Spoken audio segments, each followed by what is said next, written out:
डरना क्या है? डरते हैं क्या? My name is Neha Sen, here is a BCom second year.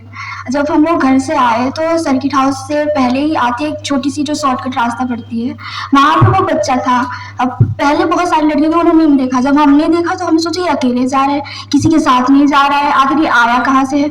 हमने सोचा क्यों ना इसको देख लिया जाए, मतलब है कहाँ से। फिर पहले पता किया तो पता चला कि वो तो बोल ही नहीं पाता है, तो बताएगा कहाँ से। फिर हमने सोचा क्या किया जाए, पता नहीं चल रहा था, कुछ समझ में नहीं आ रहा था। अचानक से ये सब हुआ, हमने सोचा कॉलेज में ले आते हैं। फिर कॉलेज में ले आए तो पुष्पलता मैम और ऋचा मैम थी, उन्होंने न्यूज़ वगैरह में डाल दिया। उन्होंने बोला जिस रास्ते से आप आए हैं आप उसी रास्ते से चले जाइए, अगर होगा किसी का या फिर कोई भी होगा तो उन्होंने देखा होगा कि कहाँ से आया क्या। हमने उनको बताया कि ये यही रास्ते से गया, अगर आपको दिखा हो तो बताइए। तो उन्होंने बोला कि अगर हमें दिखा तो नहीं है। फिर दूसरों ने बोला कि बसोरों की बस्ती से आया हुआ लगता है।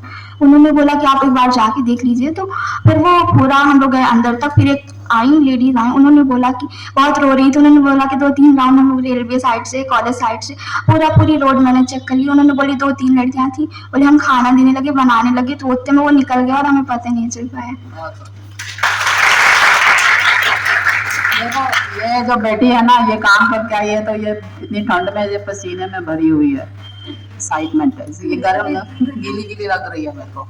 ठीक है, तो मतलब हम जब कुछ लीक से हट के काम करते हैं ना, तो बहुत एडवर्स मौसम में भी मेरी बॉडी कुछ अलग प्रकार से रिएक्ट करती है, वो अपने आप ही अपने आप को शाबाशी देती है। ठीक है, तो ये आपके जीवन में हमेशा रहे और यही मैं आपके कल्याण के लिए, आपके हित के लिए आपसे कामना करती हूँ। हाँ,